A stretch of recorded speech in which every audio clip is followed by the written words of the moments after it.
Hello. Today I'm sharing about 27 things I quit doing as a homemaker and homeschooling mama for. So let's jump right into it. Number 1, answering the phone. My phone has pretty much always been on vibration, but I would still somehow check my phone at every vibration. It just felt like what was happening in my phone was more important than the people in the room with me, and I just didn't like that. So one day I decided to turn off all notifications and put my phone on Do Not Disturb, and I can tell you the freedom that I felt from it was absolutely amazing. So I don't pick up my phone anymore. Number 2, social media. It kind of goes hand in hand with not answering the phone. I just felt like my phone was becoming an addiction. I'd be having a conversation with my husband, take my phone to show him something, and he'll be like, "Hey, what are you doing?" And I had started scrolling without even realizing it. And that is called an addiction. So I deactivated Instagram, Facebook, LinkedIn, whatever else I had. And sometimes I do reactivate Facebook for some ideas I'm homeschooling, but I typically re-deactivate it after, most of the time when I think about it, if I think about it. Number 3, schedule morning routine. I would have this awesome morning routine, all scheduled, waking up at 5, having some quiet time before the girls wake up, and this whole routine all planned out. And that's all great to have a plan, but every time I would wake up at 5:30 or 6 o'clock instead, I would feel like a failure because I didn't wake up at the time I said I would. So now I have a routine instead. So regardless of the time I wake up, I still follow through in the routine. My non-negotiables are making my bed and showering and getting ready for the day. And so if I end up waking up at the same time as the girls, oh well, I'll read the Bible and prayer journal and everything else during their peace and quiet or in the evening. And it kind of blows my mind how the second I made that decision, I somehow had time to do everything I wanted to do before the girls woke up. Number 4, saying yes. I stopped saying yes to events and people and everything. The fear of missing out is so real. I would say yes to everything that came my way. Like, what if I met somebody cool? Or what if it was a cool experience? And all of these what ifs constantly, it was exhausting. So back in March, I was stretched in multiple directions, wearing different hats, and I started prioritizing all of my other responsibilities outside of the home. And that's when I realized that I needed to stop all recurrent activities like swimming lessons, skating lessons, Bible studies, like all of it. I completely unplugged for 3 months and we had nothing on a calendar. And I seriously really struggled because all of my life I was doing things, I was on the go, that's how I felt productive. It was almost like my worth was in how busy I was. It turned out that from March to June were the best 3 months of my life.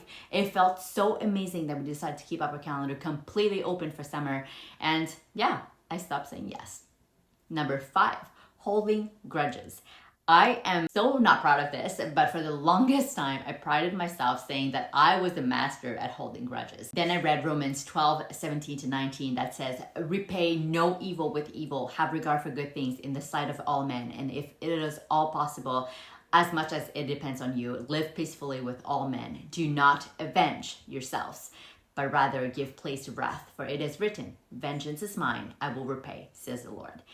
I found that when I was holding grudges, it was all about me. It was all about my selfish desires. It was all about proving them wrong. And it took a lot of work, reflections, and journaling. But I can honestly say today that I have forgiven everybody who had wronged me. And I finally no longer hold grudges, which is awesome. It is absolutely the most peaceful feeling ever. Number 6, worrying. I read How to Stop Worrying and Start Living about 12 to 13 years ago. It really changed my perspective in asking myself, like, if there's nothing I can do about it to change the situation, like right now, if there wasn't, then what's the point in worrying? Number 7, consuming information. We live in a world that every bit of information is at our fingertips. And I can be at the store and figure out which item has the best review before even buying it. And I was all over that. I had an iPhone 10 for the longest time. I'm only 6 years, but it felt like forever. And the screen started actually to peel off. And so it would work like every 2 to 3 times, but it took me days to research it and analyzing the pros and the cons and figuring out which phone I was gonna get and just,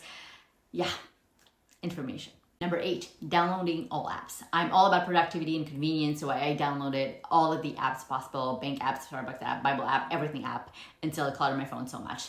My mindset is now, if I can access to it fairly easily on the browser, I don't need an app for that. Number 9, diverse, fancy meals. In the first 10 years of marriage, Micah was a chef in our family. And since I've started on this homemaking journey, I've been learning how to make food. But even before being on this homemaking journey, I felt the constant need to diversify, making sure that I planned some cool meals. I don't even know if it's social media or what it is that instilled those fears of missing out in my brain. But when I was in university, I ate chicken and broccoli for breakfast, lunch, and dinner, 7 days a week. Our kids will be just fine with a few different easy meals. Number 10, unplanned purchasing. I graduated marketing, so I know how marketing works, and they suck you right in thinking that you need everything like right now. And I would buy things that I would fill a void for a little bit, and then I wouldn't use it anymore. And so now I have a list of things to buy. If I see it at the store and that was something on my list, great. If it's not on my list, let's just put it there for a little bit and see if I actually need it.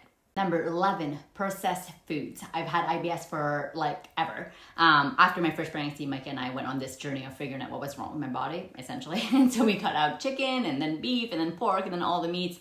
I still got sick. So we brought all the meat back, cut out dairy. It was better, but I still got sick. And I eventually heard about a Whole30 reset program and I was all over it. I was just so desperate to know what was going on with my body. And so for 30 days, Micah and I did a Whole30 and the results were absolutely amazing. Don't get me wrong, I still have cake, but it's more of the exception than the norm. Number 12, staying inside. I'm just in a better, greater mood when I'm outside, when the girls are outside, when everybody gets fresh air and can run around, even when it's minus 40 degrees Celsius-ish. There's no such thing as bad weather, they say, right? Only bad clothing. So yeah.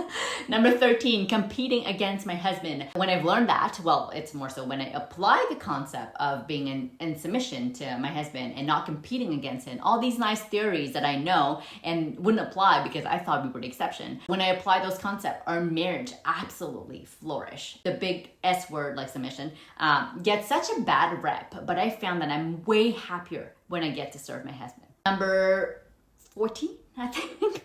I'm like so confused with my numbers. Anyway, I hope this is it. Worrying about what people say or think about me. What are they gonna do anyway? Number 15, making decisions without running them through our vision, our mission, and our values. In this season of life, our main focus is to empower children to love Jesus, to train them in the way they should go, and to equip them to make godly decisions. And so there's a lot of activities out there, a lot of people and things that I think that would be amazing or great experiences. But if we run them through our vision, mission, values, it just doesn't cut it. And every time that we made decisions without those filters, it wasn't worth it. Number 16, laundry once a week. I heard from multiple different moms that they do one load of laundry every day, and I thought it was so silly because I would be doing all of my laundry on Mondays and it would take me all day, but I felt awesome because I didn't feel like I had to do laundry every day. I ended up giving it a go, and needless to say, I'm sticking to one load a day. Number 17, consuming news. Not once after I read or hear or listen to the news, I'm like, yes, I believe in humanity more. So I quit consuming news. Number 18, small talk. I actually don't know how to do small talk. I don't know how to do the, how was your weekend? Or how was the hockey game? I want real conversations like, what are you excited about? Or what's your purpose in life? And just, real conversations.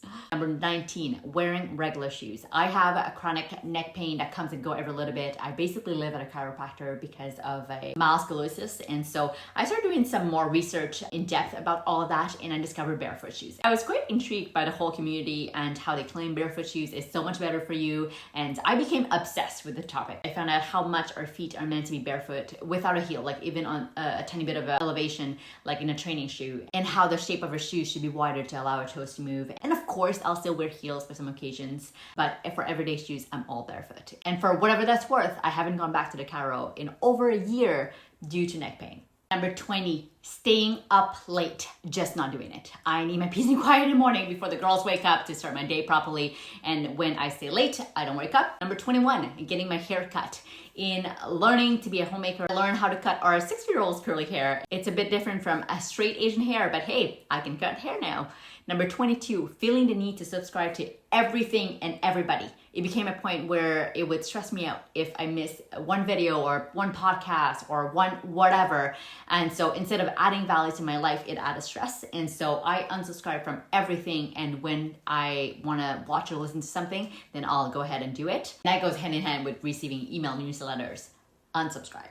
Number 23, proving people wrong. And this is such a good one for me. It's a big learning curve and a work in progress, and it feels so freeing when it doesn't matter whether or not you should prove them wrong. I didn't miss one occasion to do that. And one day I was reading about Jesus' resurrection, and I realized that not once he went all around to all these people who made fun of him and be like, hey, what's up, buddy? Do you see me alive now?